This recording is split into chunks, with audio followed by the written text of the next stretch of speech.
कैलाश महर्षि के विषय में पूरी जानकारी पाकर हमें बहुत आनंद आया।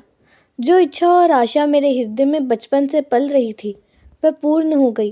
प्रभु के इस महान भक्त के दर्शन और परिचय पाकर मैं अपने आप को बहुत बड़ा भाग्यशाली समझ रहा था। अब हमने उनसे ईश्वरीय ज्ञान और बाइबल की सत्यता और विश्वास में दृढ़ होने के विषय में उनके विचार जानने चाहे तथा जिन विशेष विषयों को मैं सीखना चाहता था, नम्रतापूर्वक उनसे अनुरोध किया कि हमें यह ज़रूरी बातें सिखाएं ताकि हम प्रभु की सेवा दृढ़ विश्वास और धैर्यपूर्वक दुनिया में कर सके। कैलाश महर्षि ने हमारी विनती को स्वीकार किया और हमें बाइबल के सत्य की गहराई और गूढ़ ज्ञान को सिखाने के लिए तैयार हो गए। सर्वप्रथम उन्होंने हमें यह बताया कि हमें पहले शैतान को जीतना होगा, क्योंकि शैतान प्रत्येक विश्वासी और धार्मिक व्यक्ति की परीक्षा करता है। स्वयं प्रभु यीशु की भी 40 दिनों तक जंगल में शैतान द्वारा परीक्षा हुई। मरकुस 1 की 12 और 13 पद में लिखा है, तब आत्मा ने तुरंत यीशु को जंगल की ओर भेजा और जंगल में 40 दिन तक शैतान ने उसकी परीक्षा की और वह वन पशुओं के साथ रहा और स्वर्गदूत उसकी सेवा करते रहे। कैलाश महर्षि ने हमें एक विचित्र प्रार्थना की रीति बताई।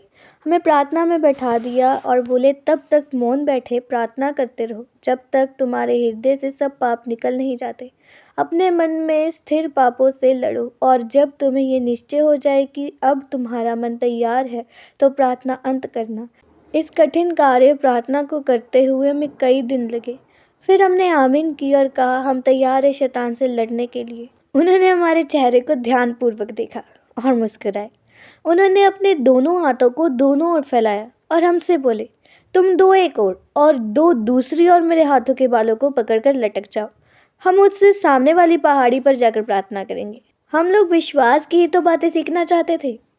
इस कारण निर्भयता से हमने उनकी आज्ञा का पालन किया। जब हम लोगों ने बालों को पकड़ लिया तब वह बोले, आओ हम यीशु के नाम से प्रभु से प्रार्थना करें कि वह हमें उस पहाड़ी पर पहुंचा दे। हमने आंखें बंद की और प्रार्थना करने लगे। कैलाश महर्षि सदैव मौन प्रार्थना करते थे। इस प्रकार कुछ क्षणों तक वहाँ शांति छाई रही। जब कैलाश महर्षि ने आमीन कहा तो हमने भी उनका अनुसरण कर आंखें खोली।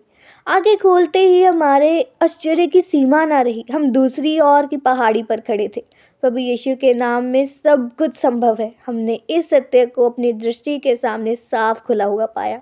कैलाश महर्षि के विश्वास और आत्मा की परिपूर्णता के आगे हमारे शीश लज्जा से झुक गए। मैंने अपने जीवन में प्रभु यीशु के लिए बहुत से कष्ट सहे, सैकड़ों छाप अपने शरीर पर लिए, परंतु इतना बड़ा विश्वास और आत्मा से परिपूर्ण व्यक्ति कभी नहीं देखा।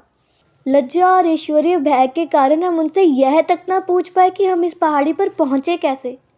हमें मौन पाकर वह बोले, यहाँ पर शैतान के द्वारा तुम्हारी परीक्षा होगी। यहाँ बैठो और शैतान से युद्ध कर विजय प्राप्त करो।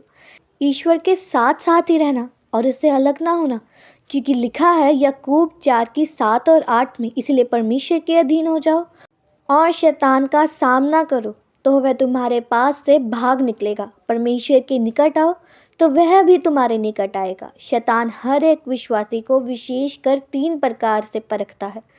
सुंदरता के मोह जाल में फंसाता है, भय दिखाकर विश्वास से बलहीन करता है, धन का लोभ देकर ईश्वर से अलग करता है। प्रार्थना करो कि प्रभु तुम्हें बल दे कि तुम सब शैतान के बहकाने में ना आओ। हमें प्रार्थना में लगाकर कैलाश महर्षि वहाँ से चले गए।